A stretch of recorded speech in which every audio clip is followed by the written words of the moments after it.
हाय friends, मैं हूं Manav. Welcome to movie show. भी करते हैं आपस में पद दोस्तों, नमस्कार। और एनिमल का जो डे 17 है वो काफ़ी ज़्यादा ज़बरदस्त रहा है, ये तो हमने आपस में डिस्कस कर ही लिया है। और लगभग मोटे मोटे लेवल पे इसने 15 करोड़ रुपए की कमाई भी कर ली है, 513 करोड़ पे पहुंच भी चुका है। 835 crore rupees world wide collection भी लगभग हो जाएगी। और 221 करोड़ रुपए के आसपास इसका ओवरसीज कलेक्शन भी हो चुका है। तो इतना सारा तो ये ऑलरेडी कर चुका है और बहुत अच्छे तरीके से चल रहा है। अब बात कर लेते हैं कि किस तरीके की एडवांस बुकिंग आपको मंडे को दिखने वाली है, क्या ये ड्रॉप आएगा कि नहीं आएगा और ये सिग्निफिकेंट क्यों हो जाता है। पहली बात तो सिग्निफिकेंट क्यों होता है। सिग्निफिकेंट भाई साहब इसलिए हो जाता है क्योंकि 21 के और 22 के बाद तो फिर तो बहुत ही मुश्किल से इसको शोज मिलेंगे। जद्दोजहद है 800 से 1000 शोज को लेके। बट अगर जिस तरीके की बम्पर ओपनिंग सलहार और डंकी लेने की कोशिश कर रहा है, ताबड़तोड़ एडवांस बुकिंग हो रही है, उस जितना ज़्यादा उसकी होगी उतने शोज इसके रिड्यूस होते चले जाएंगे। इतनी ज़्यादा बुकिंग वहाँ पर होगी तो मरी हालत में भी इसके बाद मेरे को लगता है कि 700 शोज होने चाहिए। बट लेट्स सी किस तरीके से होता है। बट इनका जो मेन मुद्दा है कि इसको भी 1000 मिल जाए। लेट्स सी कैसे होता है। तो बात करते हैं हिंदी के वर्जन की। 4 करोड़ रुपए, तेलुगु का वर्जन जो था वो था 35, आईमैक्स का वर्जन जो था 10 और तमिल का जो वर्जन था 5, टोटल मिला के कुछ 4.5 करोड़ रुपए के आसपास किया था।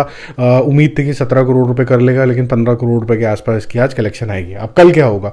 कल जो हिंदी का जो वर्जन है वो करीबन है 1 करोड़ रुपए, तेलुगु का वर्जन है 20 करोड़ रुपए, आईमैक्स का वर्जन है 5 करोड़ रुपए। तो 1.25 करोड़ रुपए के आसपास की बुकिंग अभी एज ऑफ नाउ है, जो कि 1.5 करोड़ रुपए के आसपास टच करेगी। मुझे लगता है कि कल ये जो बुकिंग आएगी जो लगभग 7 करोड़ रुपए के आसपास, 6.5 से 7 करोड़ रुपए ये क्लॉक करेगा, जिसकी बदौलत कल ये 520 करोड़ रुपीस क्रॉस करेगा। तो बहुत अच्छा कलेक्शन है।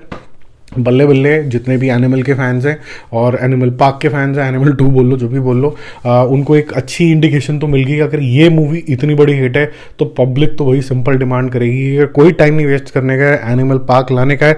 और साथ में रणबीर कपूर के डबल रोल को लेके भी बहुत ज़्यादा एक्साइटमेंट है। तीसरी एक्साइटमेंट है कि शायद अबरार का जो रोल है वो शायद यहाँ एंड नहीं हुआ है, आपको बॉबी देओल किसी फॉर्म एंड शेप में दिखेंगे, चाहे वो उसका प्रीक्वल टाइप के सिचुएशन में दिखे, उसका ये जो ज़्यादा नहीं दिखाया गया वो दिखे, या फिर हो सकता है वो मरा ही ना हो।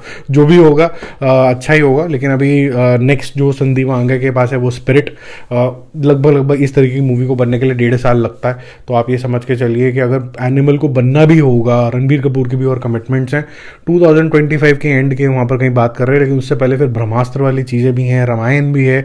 तो मुझे समझ नहीं आ रहा है कि ये फिट होगा कहाँ पर, कौन सा सिस्टम। बट ये फॉर श्योर है कि सारी मूवीज़ जब भी कभी भी आएंगी बहुत ज़्यादा एक्साइटिंग होगी।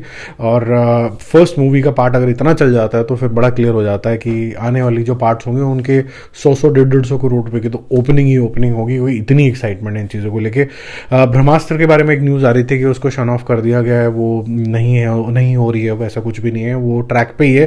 बट अब जल्दी जल्दी बने, हमारी एक्साइटमेंट जो है वो बनती चली जा रही है। इससे पहले कि हम कोई और मूवी के बारे में भूल जाएं, नई मूवीज़ में इतना मगन हो जाएं, जो पार्ट अच्छा परफॉर्म कर रहे हैं वो करते हैं। जैसे मुझे अभी थोड़ा पुष्पा को लेकर एक्साइटमेंट थोड़ी कम है इस टाइम पे, मैं भूल ही गया पुष्पा कौन था, क्योंकि प्रॉमिस ये था कि 1 साल के गैप के अंदर ही आ जाएगी। तो बेस्ट स्ट्रैटेजी आज तक किसी ने करी है वो थी बाहुबली स्ट्रैटेजी।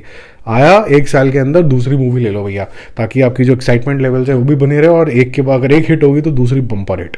जल्दी मिलते हो रिव्यूज के साथ। Stay connected, bye bye.